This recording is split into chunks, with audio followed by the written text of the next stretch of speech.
Bonjour chers étudiants, j'espère que vous allez bien.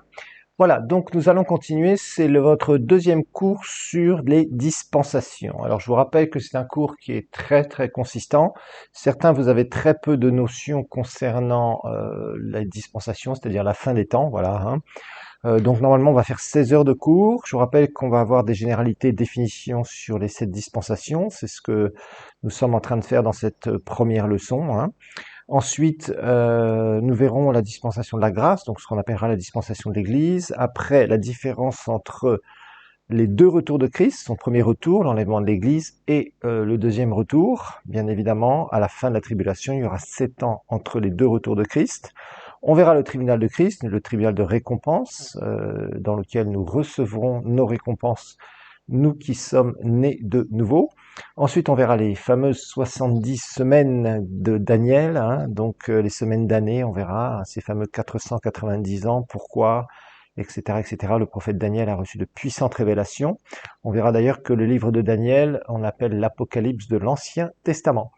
Alors, Matthieu 24 et 25, Matthieu 24 qui est souvent très mal utilisé par beaucoup de prédicateurs ou le prétexte à la fausse prophétie aussi, ça c'est très courant aussi.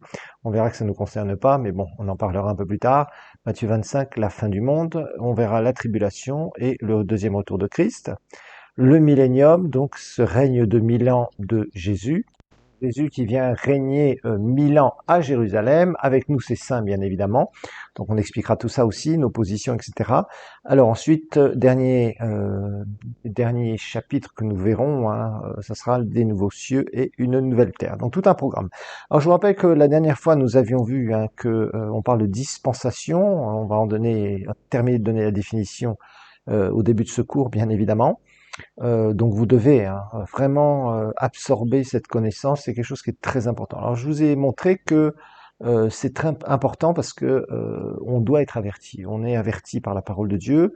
On parle de la bienheureuse espérance que nous les chrétiens nous avons en Christ, et on s'aperçoit que dans la parole de Dieu, il y a différents types de volonté de Dieu, et que Dieu a prévu des périodes, des temps où il est le seul initiateur, le seul souverain. Il a déterminé ça à l'avance, c'est avec des signaux particuliers qui viendront du ciel, de la part du Père qui est assis sur le trône, et qui dira à son Fils, entre autres, maintenant c'est le temps que tu viennes chercher ton épouse. Ensuite, il y aura la tribulation qui va venir, etc. Tous les événements qui vont venir, qui sont indépendants de notre foi à nous, de notre volonté humaine ou quoi que ce soit. D'accord? Alors nous avions fait un petit rappel sur les 4 types de volonté de Dieu. La volonté générale, je vous rappelle, qui est révélée dans la parole de Dieu. La volonté spécifique de Dieu, qui est notre destinée personnelle, où le Seigneur nous révèle ses plans, et chacun a quelque chose de particulier sur sa vie. Dieu a mis une destinée particulière. Ensuite, la volonté permissive de Dieu, qui, je vous le rappelle, est tellement mal comprise tellement souvent, où les gens disent c'est la volonté de Dieu si tel et tel mauvais événement se passe dans ma vie, c'est la volonté de Dieu, que la volonté de Dieu se fasse, etc. Ça, c'est la permissivité de Dieu, c'est simplement que Dieu nous a donné un rayon d'action en tant qu'être humain. Nous sommes esprit, âme et corps. Nous avons la possibilité de faire un certain nombre de choses limitées. Par exemple, l'homme ne peut pas aller dans l'espace tout seul. Il est obligé de s'entourer d'oxygène, etc. Vous voyez. Par contre, Dieu a donné une certaine intelligence et l'homme peut construire des fusées et aller jusqu'à un endroit très limité, une distance très limitée par rapport à l'immensité de l'univers, par exemple. Alors, ensuite, on a vu la volonté souveraine de Dieu. Alors là, c'est une volonté où l'homme, la foi de l'homme n'intervient pas, l'obéissance de l'homme n'intervient pas, il n'y a pas d'intervention humaine, et c'est ce à quoi nous nous intéressons maintenant. C'est comme ça que la fin des temps se fera, c'est-à-dire que Dieu a prévu des choses, c'est sa volonté souveraine, ça s'exécutera sans appel, personne ne peut changer ça, il a décidé, il a écrit dans sa parole, et qu'on soit de son côté ou qu'on soit contre lui, eh bien nous verrons ces choses. Nous serons bénis d'une façon extraordinaire, en vivant face à face avec Dieu, au milieu de Dieu, comme nous dit la parole de Dieu, il sera au milieu de nous, tout sera Dieu et Dieu sera tout en tous, nous le verrons, ça c'est des phrases, des morceaux de versets, des vérités puissantes, extraordinaires. que Dieu nous a dit, Dieu tout en tous. Waouh, ça c'est vraiment extraordinaire. Et puis, les pécheurs, eux, par contre, vont vivre des choses horribles. Et ça, qu'ils soient vivants encore pendant la tribulation, ou qu'ils soient morts en enfer, ils ressortiront et on verra deuxième résurrection. On verra tout ça. Vous, la fin des temps n'auront plus de grands secrets pour vous si vous méditez vraiment tous ces enseignements. Ok, alors la parole de Dieu nous dit dans 1 Thessaloniciens 4:13 de ne pas être ignorant, je vous le rappelle, et aussi de faire attention dans 2 Thessaloniciens à pas se faire détourner par tout un tas de gens qui vous racontent ça c'est l'antichrist, ça c'est ceci, Dieu avait dit ça dans sa parole, les guerres et les bruits de guerre, gna gna gna, etc. Toutes les bêtises qu'on entend, ou des prophéties sur les nations, alors que Dieu ne prophétise pas sur les nations aujourd'hui. Aujourd'hui, c'est le temps de la grâce, comme nous le verrons, il prophétise sur son Église, et la fin des temps sur son Église. On a entendu des grosses bêtises de gens. D'ailleurs, je suis toujours étonné, moi, je suis toujours choqué de voir que les gens qui prophétisent des bêtises, alors au début, ils sont là, ils sont en train de dire, le Seigneur m'a donné une vision, le Seigneur m'a donné ceci, il va se passer ça dans tel pays, dans le pays où je suis, tout ça. Et excusez-moi, frères et sœurs, mais chez les Congolais, vous avez beaucoup d'histoires comme ça. Et franchement, il faut que vous soyez au point avec la doctrine parce que on vous raconte beaucoup d'histoires qui sont fausses et qui détournent le corps de Christ. Franchement, bon, mais il n'y a pas que chez les Congolais maintenant, il y a un peu partout dans le monde où ces fausses prophéties se répandent sur des soi-disant fin des temps, et c'est pas la fin des temps, ce qui est prophétisé dans la fin des temps, c'est très clair dans la parole de Dieu. Donc voilà, on va regarder un peu tout ça. Même les Thessaloniciens étaient troublés, c'est pas nouveau, vous voyez, de quelques inspirations, quelques lettres qu'on aurait écrites, dit Paul dans 2 Thessaloniciens 2. Puis en fait, voilà, quoi, on va s'apercevoir que Dieu a donné des choses à l'avance à propos des nations, et ça changera pas, et c'est pas les événements à droite à gauche actuels qui montrent qu'il y a la fin des temps qui est en train de s'accomplir, pas du tout, comme nous allons le voir, cette période de grâce, cette période du temps de l'Église, et merci Seigneur d'être dans cette période du temps de la grâce de l'Église. Franchement, moi je loue le Seigneur pour ça, d'être né dans ces temps où nous sommes, où on a pu avoir la connaissance du Seigneur, on a pu nous prêcher le vrai évangile, on a pu se repentir de nos péchés, accepter Jésus, être né de nouveau, et être dans le temps de la grâce. Je n'aimerais pas être dans le temps de la tribulation. Alors, nous en étions dans la définition de la dispensation. On va reprendre ici, après avoir fait ce petit résumé, et puis aussi, je fais des résumés, je sais que certains vous disent, ah, pourquoi le pasteur fait des résumés, etc. Je vais vous dire pourquoi je fais des résumés. Vous savez, l'âme de l'enseignement, c'est la répétition. Et c'est ce qui donne vraiment la vie à l'enseignement, c'est de se répéter. Pourquoi? Parce que ce sont des vérités qui doivent s'infuser en vous. Et ça prend du temps. Vous savez, il y a beaucoup de gens, ils veulent savoir ça, oui, à propos de la tribulation, blablabla, blablabla, etc. Et puis finalement, après, ils veulent un autre détail là, il va un petit détail, pasteur, est-ce que un tel sera, etc. Vous voyez, les petits détails, etc., etc. Et ils ont même pas des fondations correctes et basées sur des convictions. Et ça, c'est vraiment mauvais. Et je vous assure, ça vous fera jamais du bien. Passez du temps à voir, à revoir, à méditer, à méditer, à méditer, à méditer, à méditer, jusqu'à temps que ces vérités soient en vous. Très important. Alors, on a vu que ce mot dispensation, il apparaît pas très bien dans nos traductions en français, mais dans l'original grec, il y a un certain nombre de fois où, à propos de la fin des temps, il y a un mot qui ressort, c'est le mot oikonomia, qui a donné économie en français, je vous le rappelle, et on voit que c'est une gérance, une gestion, l'administration, l'économie des biens d'une maison, d'une famille, pendant un temps particulier. Et on a vu que ces textes particulièrement sont dans l'Épître aux Éphésiens. Il y en a 3 où il est parlé de oikonomia, de la dispensation, et où on parle, là, ça concerne la fin des temps. Je vous rappelle que c'est un mot oikonomia que vous allez retrouver dans certaines paraboles de Jésus, avec un intendant, l'intendant infidèle entre autres, etc. Vous retrouvez ces mots-là, et dans des épîtres aussi, vous allez trouver administrateur, administration, c'est cette racine-là que vous allez retrouver. Okay. Alors là, ce qui nous intéresse, bien sûr, c'est de l'utiliser pour la fin des temps, puisque c'est notre sujet. Voilà, tout simplement. Donc on a vu dans Éphésiens 1, verset 10, on parle de la dispensation des temps. Donc on va temps, dispensation, voilà, donc il y a un temps de dispensation, ok. La dispensation de la grâce aussi, on voit ça, vous voyez, on voit des expressions comme ça, et on est en train de se poser la question, finalement, il y aurait des dispensations avec Dieu, parce que vous allez trouver des enseignements qui sont anti-dispensationalistes.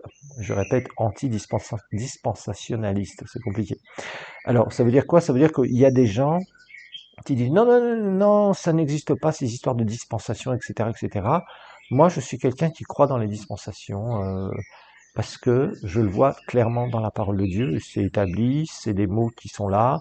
La dispensation des temps, on voit bien kairos en grec, une saison, hein, il faut que ça s'accomplisse. J'ai été féministe selon la dispensation que Dieu m'a donnée, donc on voit qu'il y a cet aspect de dispensation dans la parole de Dieu. Et alors, une définition de la dispensation, notez une dispensation, c'est une période de temps.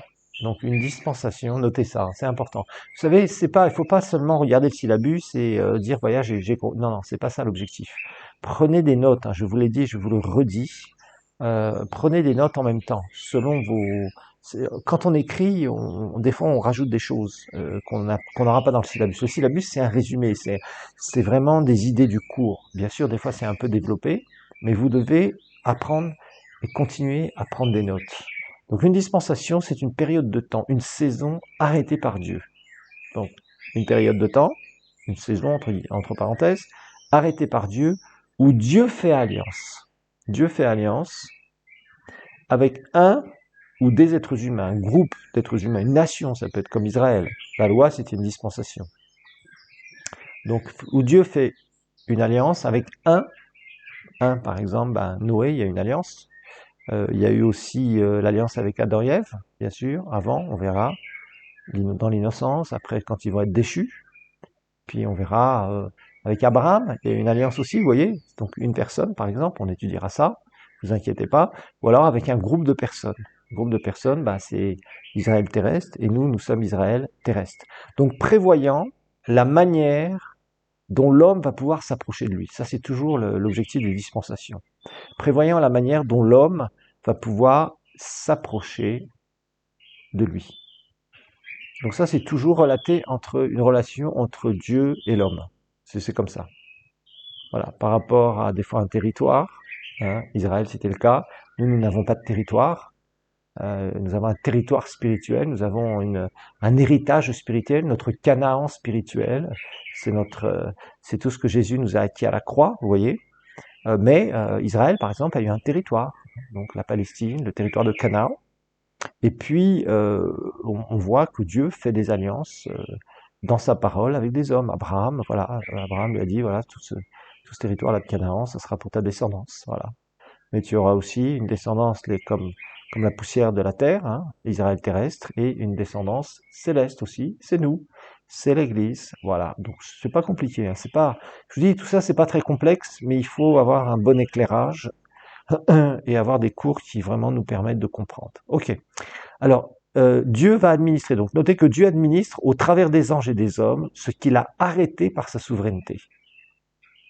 Dieu administre, donc administre pendant chaque dispensation, hein, bien sûr, au travers des anges et des hommes, ce qu'il a arrêté par sa souveraineté. Donc Dieu administre au travers des anges et des hommes ce qu'il a arrêté, donc ce qu'il veut, sa volonté, par sa souveraineté. Voilà. Donc on voit dans toute dispensation, il y a les anges qui interviennent bien sûr, mais Dieu a arrêté certaines choses au travers d'alliances, c'est-à-dire il y a des choses qui sont écrites. Voilà.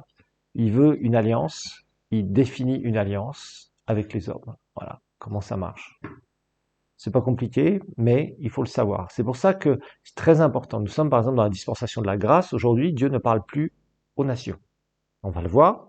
Il va parler à son Église et il prophétise à son Église. Il prophétise les réveils, il prophétise des mouvements, il prophétise des choses qui vont se passer pour son peuple. Son peuple qui est disséminé sur toute la terre. Nous, l'Église de Dieu. Voilà, alors maintenant nous allons voir troisièmement les dispensations, les 7 dispensations. Les 7 dispensations, c'est l'objet de ce cours aujourd'hui. Hein. Donc les 7 dispensations. Les 7 dispensations. Alors les érudits nous disent, hein, donc les gens qui ont vraiment étudié, qui aiment bien les chiffres, les numéros, etc., etc. Donc il y a 7 périodes, donc 7 périodes ou dispensations. Donc il y a 7 périodes ou dispensations connues dans l'Écriture. Donc les érudits nous disent qu'il y a 7 dispensations connues dans l'Écriture. où Dieu va faire alliance, donc cette dispensation connue dans l'Écriture, où Dieu va faire alliance, donc fait alliance pendant un temps, pendant une saison, si vous préférez. Où Dieu fait alliance pendant un temps ou une saison, avec un homme ou des hommes, un groupe d'hommes, un peuple, si vous préférez. Donc Dieu va faire alliance, il va parler, bien sûr, il va faire alliance avec un, donc une personne, Abraham en est un exemple typique, hein, pour une personne, ou donc il va faire alliance avec un peuple, donc un groupe de personnes, si vous préférez. Alors voilà, on va regarder donc la première dispensation. La première dispensation, c'est la dispensation de l'innocence. Dispensation de l'innocence.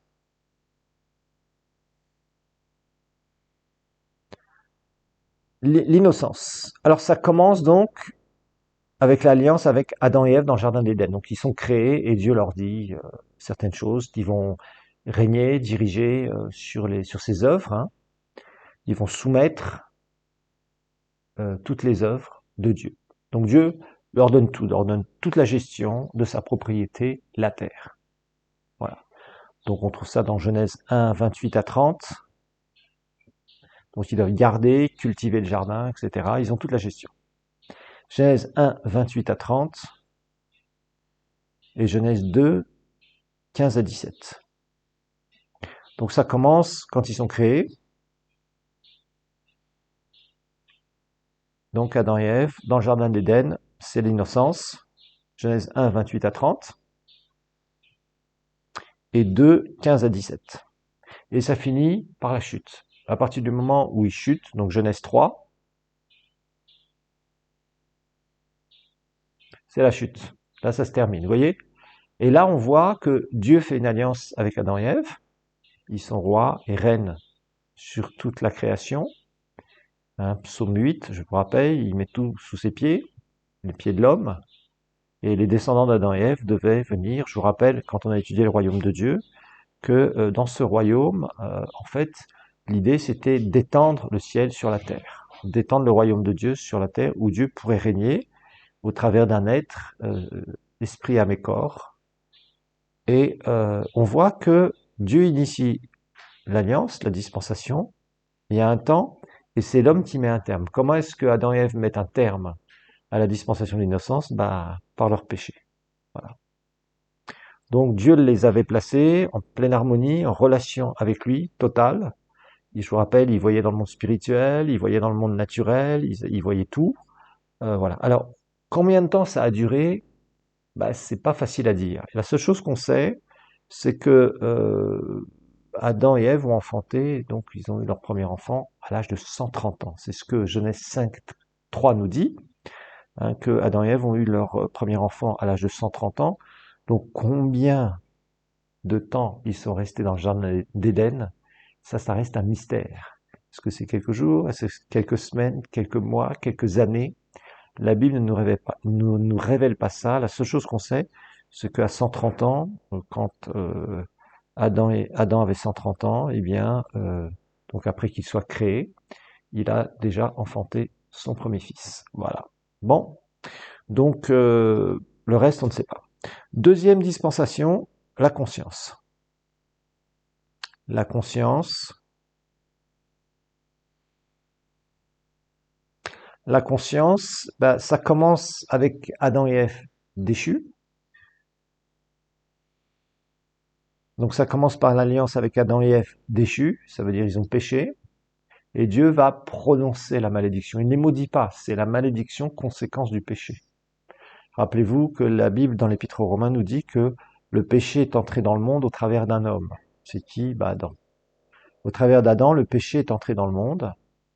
Et Dieu va leur dire, maintenant, tu vas transpirer, toi, monsieur, parce que hein, la terre va te donner son fruit, mais là, ça va être compliqué pour toi, ça va être difficile. Toi, madame, eh bien, tu vas avoir des douleurs de l'enfantement et tu vas être sous l'autorité directe de ton mari. Voilà, il va dominer sur toi, etc. Voilà, donc Dieu prononce la malédiction de la chute. Et à partir de ça, on sait qu'il y a eu des conséquences terribles sur la terre, hein. Quand Adam et Ève vont pécher, le monde spirituel va être voilé pour eux, leur corps biologiquement va changer, euh, leur ADN va changer, ils vont devenir mortels, alors qu'ils étaient non mortels. Je n'ai pas dit immortels, rappelez-vous, identification, la différence entre un corps non mortel et un corps immortel. Un corps immortel, c'est-à-dire que c'est un corps qui ne peut jamais pécher et ne jamais mourir. Un corps non mortel, c'est un corps qui a la vie de Dieu, mais qui, s'il pêche, il devient mortel. Voilà, c'est les conséquences. Donc toutes les conséquences qu'on connaît avec la chute, voilà. Donc et ça se termine au déluge. Ça se termine au déluge. Alors dans cette période, bah, on voit que les gens font ce qu'ils veulent. Donc ça se termine au déluge. Genèse 6-7. Hein, cette dispensation se termine au déluge, Genèse chapitre 6, verset 7. Et là, chaque être humain fait ce qu'il veut. Ça veut dire, je peux venir vers toi, je peux te tuer, il n'y a rien, il n'y a pas d'organisation, il n'y a pas de juridiction, rien n'est organisé, il n'y a pas de nation. Donc l'homme fait selon les désirs de son cœur, et d'ailleurs ça déplaît fortement au Seigneur, et le Seigneur y mettra un terme avec le déluge, justement. Donc l'homme, le cœur de l'homme est toujours attiré vers le mal, nous dit la Bible, hein, dans Genèse 6-7, et Dieu vraiment regrette d'avoir créé l'homme, voyant ce qu'il est en train de faire, ses trafics avec les démons, ses criminalités, c'est faire le plus de mal possible et imaginable. Il vit selon les pensées de sa chair, et il n'y a rien qui peut le freiner. Rien ne peut freiner le péché là. Le péché a pris vraiment des proportions inimaginables. Les hommes se multiplient là, on a vu, hein, bon, on ne sait pas combien il y en avait à la fin de cette période. Cette période va durer 1656 ans. C'est ce que la Bible nous dit, hein. Donc 1656 ans, le temps de la conscience. La dispensation de la conscience, c'est 1656 ans.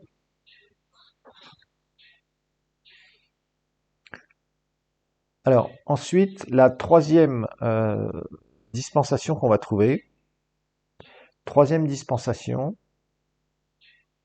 c'est ce qu'on appelle le gouvernement humain.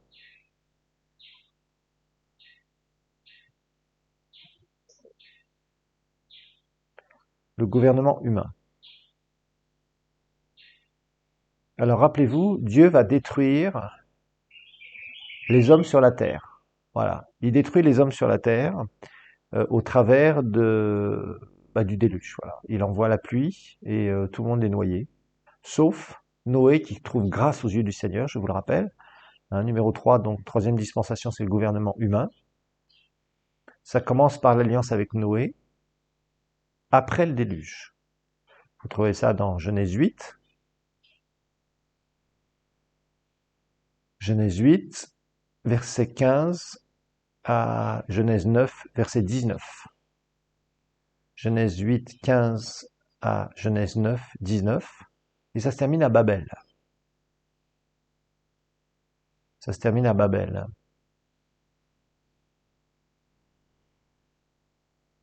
Alors là, il va se passer quelque chose d'étonnant. Donc après le déluge, Dieu recommence toute la race humaine avec la famille de Noé. Hein, les fameux trois fils de Noé, Sem, Cham et Japhet. Et on voit que, même Noé termine mal avec ses filles, hein. Il y a l'inceste qui est créé, il y a beaucoup d'histoires. Ça dure à peu près un peu moins de 400 ans cette période. Ça se termine à Babel. Alors, là on voit que les hommes se sont mis tous ensemble et créent un gouvernement mondial. Mais ce gouvernement mondial, je souligne ça parce que c'est ce qu'on va retrouver pendant la tribulation, avec ce fameux gouvernement mondial, c'est-à-dire dirigé par une seule personne. Là on voit que il y a, dans Genèse 11, Dieu voit que tous les hommes parlent la même langue.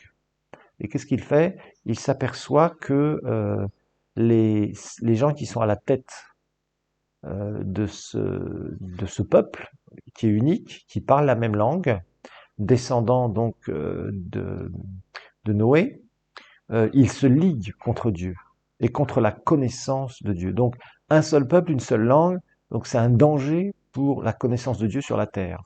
Parce que quand il y a un gouvernement mondial qui dit tous ceux qui croient en Dieu, on va les tuer, on va les éradiquer. À ce moment-là, ceux qui croient et qui ont la connaissance du vrai Dieu, hein, et je vous ai montré un peu comment, au travers des générations, certains ont eu la connaissance d'Adam et Ève, de ce qui s'était passé avec le jardin d'Éden. Il y a une transmission orale à l'époque de la connaissance de Dieu, je vous le rappelle, hein, on avait étudié ça, je crois que c'était dans l'Alliance par le sang. Mais oui, vous connaissez beaucoup de choses. Revoyez tous ces cours, il y a vraiment des choses extrêmement intéressantes. Donc un seul peuple, une seule langue, c'est un danger. Donc Dieu va confondre la langue des hommes, pourquoi? Pour qu'il y ait création des nations. C'est à partir de la fin de cette dispensation que, en fait, les nations commencent à se créer. Les gens se regroupent par langue. Ils se comprennent. Voilà, donc les ethnies sont là, les nations commencent à naître, et les hommes se répandent selon l'ordre de Dieu sur toute la terre. Ils devaient coloniser toute la terre. Et là, c'est ce qui va commencer à se faire. Voilà, donc c'est la naissance des nations ici, à la fin de la donc ces gouvernements humains, ça veut dire que c'est là où les peuples vont commencer à se mettre ensemble pour créer des nations diverses. Voilà, quatrième dispensation, c'est la promesse. La promesse, ça commence avec Abraham. Genèse 12. Et ça se termine à la promulgation de la loi au mont Sinaï. Donc la promesse, Dieu voit un homme qui marche avec lui, il s'appelle Abraham. Genèse 12, Genèse 13, Genèse 15. Hein. Et ça se termine à la loi de Moïse. 1500 ans avant Jésus. Et Abraham va recevoir, c'est l'homme qui a reçu la plus grande promesse de l'histoire de l'humanité. Donc Abraham, c'est celui qui a reçu la plus grande promesse. Et d'Abraham va sortir deux races. La naturelle, donc Genèse 12 et Genèse 13 et Genèse 15. Ça commence avec Abraham. Abraham qui reçoit sa promesse, Genèse 12, il a 75 ans. Et ça se termine donc à la promulgation de la loi au mont Sinaï avec le peuple d'Israël. Là, Dieu fait alliance avec une personne. Il lui promet une double postérité. Première postérité naturelle, quand il lui dit regarde la poussière, hein, regarde le sable, si tu peux compter les grains de sable, telle sera ta postérité. Ça, c'est Israël naturel, le peuple d'Israël, les Juifs. Il faut bien comprendre hein, quand on lit la parole de Dieu. Donc ça, c'est la postérité naturelle. Mais aussi, Dieu lui dit, regarde les étoiles. Si tu peux compter ces étoiles. Et Abraham était dehors, il a regardé les étoiles, il en a vu une infinité. Et évidemment, ça nous parle de la postérité céleste. C'est-à-dire qu'au travers d'Abraham, au travers de la descendance d'Abraham, viendrait qui? Notre Seigneur, le Messie. Et à partir de ça, toute une postérité va naître, et nous sommes de la postérité d'Abraham, quelque part, mais pas naturelle, spirituelle, au travers de Jésus. Jésus, descendant d'Abraham, mais Dieu le Fils qui s'incarne. Voilà, donc ça, vous devez bien aussi le saisir. Nous sommes l'Israël céleste. Durée 450 ans environ. Durée 450 ans environ. 450 ans environ. Alors, cinquième dispensation, c'est la loi. La loi, dispensation de la loi, ça commence au mont Sinaï. Ça commence au mont Sinaï, Exode 19, Exode 20. Et ça finit à la résurrection de Jésus. Commence au mont Sinaï, la loi, cinquième dispensation, Exode 19 et Exode 20, et ça finit à la résurrection de Jésus. Je vous rappelle que Jésus est né sous la loi, c'est ce que Galates 3 nous dit, hein. Verset 19 je crois. Il est né sous la loi. Hein, d'ailleurs, Jésus a dit, je ne suis pas venu pour abolir la loi, mais pour accomplir la loi. Il est venu sous la loi de Moïse. Le moment où la nouvelle dispensation est née, la dispensation de l'Église, c'est justement quand Jésus va ressusciter, parce que c'est là où les disciples, où tous ceux qui ont entendu l'Évangile, vont pouvoir naître de nouveau. Et ça, c'est la dispensation de l'Église, bien sûr. C'est la suivante. Revenons un peu à la loi. À la loi, ça dure à peu près 1500 ans. 1500 ans environ. Ça s'arrête à la nouvelle création, au début de la nouvelle création. Donc, la résurrection de Jésus. Je vous rappelle que Jésus rencontrait des gens qui n'étaient pas sauvés. Ils pouvaient croire en lui, mais ils n'étaient pas nés de nouveau dans les évangiles. Parce que ça aussi, c'est une bêtise qu'on entend un peu partout, au prêcher, où on pense que quand on prend des exemples dans l'évangile, les gens étaient comme nous, sauvés, etc. Non, pas du tout, du tout, du tout, du tout. Je vous le rappelle. Alors donc, pendant la loi, Dieu se met un peuple à part. C'est unique dans l'histoire de l'humanité. Hein. Ce peuple est réuni géographiquement, hein, donc en Israël, et c'est lui qui était supposé avoir la connaissance du vrai Dieu. Hein, Israël est supposé avoir la connaissance du vrai Dieu et aussi de transmettre cette connaissance. Et nous savons qu'Israël a échoué. Et on verra d'ailleurs un peu plus loin, mais Dieu donnera une chance à Israël de se tourner vers le Seigneur, vers celui qu'ils ont crucifié. Et à ce moment-là, ils vont se convertir en masse. Il va y avoir un immense réveil à la fin de la tribulation dans Israël, où ils seront vraiment au bout du bout, ils seront mis contre un mur, prêts à être complètement détruits, désespérés, et ils vont reconnaître celui qu'ils ont crucifié. Alors, de ce peuple viendra bien sûr le Messie promis, hein, on en a parlé un peu plus haut, et c'était ce peuple qui devait transmettre la connaissance de Dieu sur la terre, vers les autres hommes. Et en fait, ils ont échoué complètement dans leur mission. Sixième dispensation, l'Église. Sixième dispensation, l'Église. Alors, ça commence bien sûr à la résurrection de Jésus et ça va se terminer à l'enlèvement. Premier retour de Christ. Donc ça commence à la résurrection de Jésus et la dispensation de l'Église se termine à l'enlèvement de l'Église.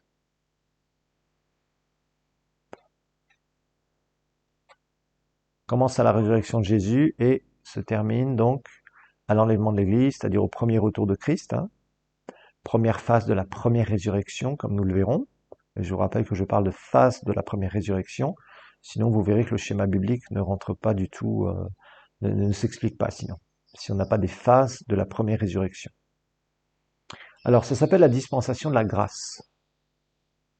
Donc c'est les temps où nous sommes. Dispensation de la grâce, dispensation du mystère aussi, on trouve cette expression.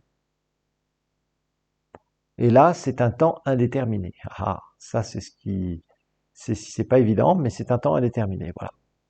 On sait qu'à partir du moment où la dispensation de la grâce va s'arrêter, que Jésus vient chercher son Église, alors là, le Seigneur du ciel, c'est dans Apocalypse 6, ça démarre là, Dieu va initier la tribulation, où il va envoyer ses jugements, on verra. Ce sera 7 ans de jugement de Dieu, ça sera d'une période terrible, et il veut récupérer, à l'issue de la tribulation, nous verrons, il veut récupérer quoi? La gestion de sa propriété, pour venir justement établir la 7e dispensation, qui sera le millénium. Le millénium. Alors le millénium, ça commence donc au deuxième retour de Jésus, à la fin de la tribulation. Dernière dispensation.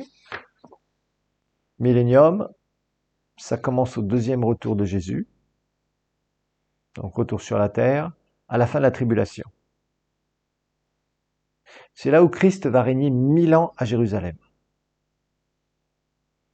Donc c'est là où Christ va régner 1000 ans à Jérusalem. On va étudier toutes ces, en tout cas la dispensation de l'Église, on va étudier juste ce qui va se passer à l'enlèvement, on va étudier la tribulation, on va étudier le deuxième retour de Jésus, on va étudier le millénium, qu'est-ce qu'on a comme éclairage sur le millénium dans la parole de Dieu, et bien sûr on étudiera l'éternité, bien évidemment.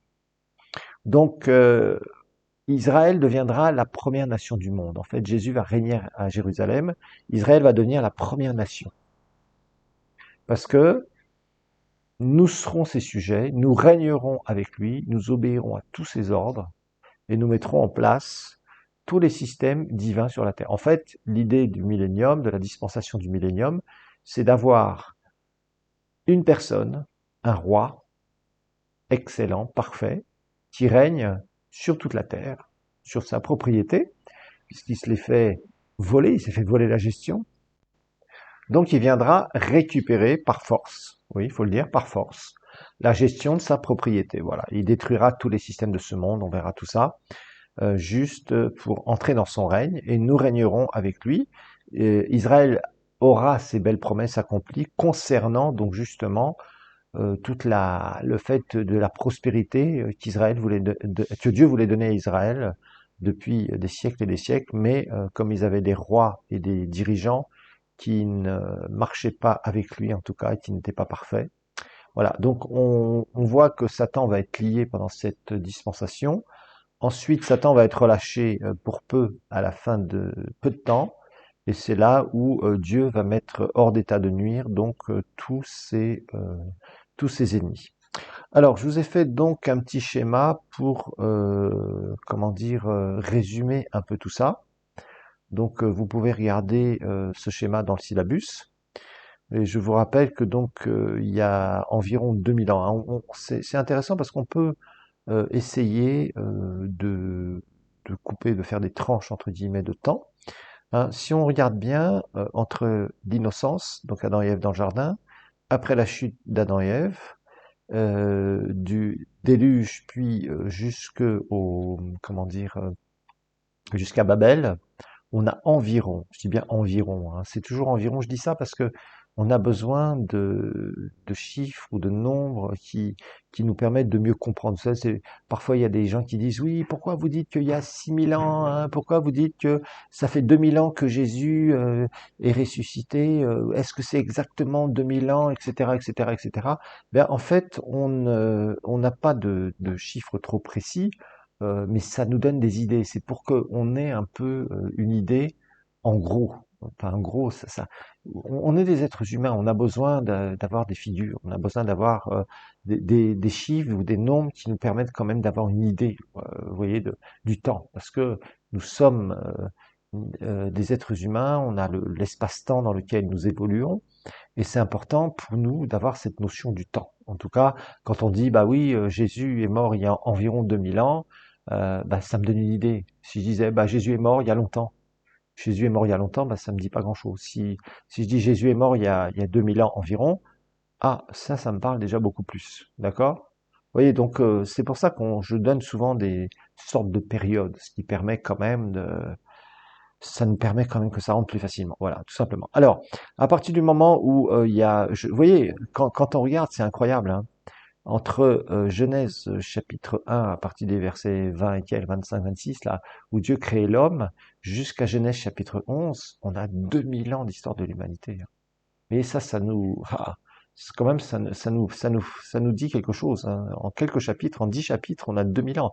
Ensuite, de Genèse 11 jusqu'à Matthieu, fin de l'évangile de Matthieu, fin de l'évangile de Luc, fin de l'évangile de Jean, où Jésus ressuscite, ça représente énormément dans nos Bibles. Hein. On a environ 2000 ans entre la promesse et la loi. Vous voyez, promesse d'Abraham, hein, et puis jusqu'à temps que la loi de Moïse soit établie, et jusqu'au moment où Jésus va ressusciter, bah, on a environ 2000 ans, vous voyez.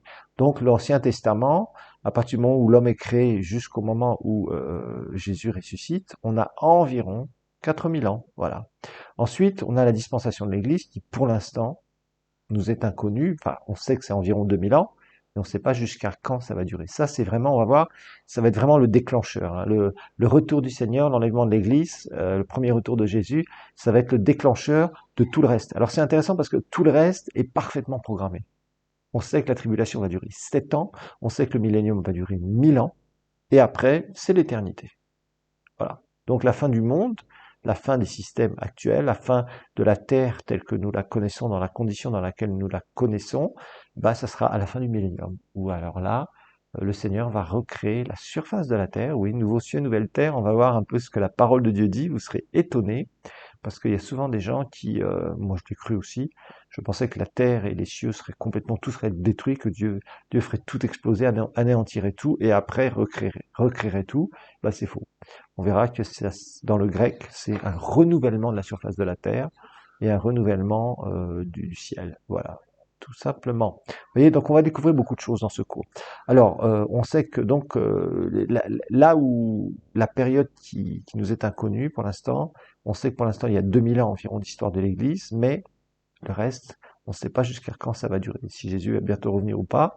On verra qu'il y a quand même des signes précurseurs dans nos sociétés, la mondialisation par exemple, la communication mondiale, sans laquelle il ne pourra pas y avoir un gouvernement mondial monté aussi vite par l'Antichrist. On verra que ça va être très rapide, qui va utiliser des nouvelles technologies dont on va parler d'ailleurs, hein. Il y a des choses aujourd'hui où on met des petits implants dans le poignet des gens ou la main des gens qui font absolument pas du tout mal et qui permettent, si vous vous rapprochez d'un scanner, de savoir qui vous êtes, ce que vous faites, si vous avez le droit d'entrer dans tel endroit, etc., etc., etc. Et tout ça, c'est des technologies qui sont en train de se développer à vitesse grand V. La communication par satellite, par vidéo en direct, de milliers, de dizaines de milliers de caméras en même temps qu'on peut visualiser. On commence à avoir des technologies qui sont extrêmement puissantes et qui permettront justement que comment dire, l'Antichrist puisse établir un contrôle sur le monde entier. Alors, la plupart des dispensations, il y a un point commun, hein. Donc, c'est Dieu qui initie très souvent la dispensation, mais l'homme y met un terme. Voilà. Par sa rébellion, par sa désobéissance, on avait déjà vu ça. Et on voit aussi que concernant les dispensations, c'est Dieu qui va gérer la façon dont l'homme va s'approcher de lui. Ça c'est très important. Il met les bornes de l'alliance, il met la façon dont les sacrifices seront faits, etc., etc.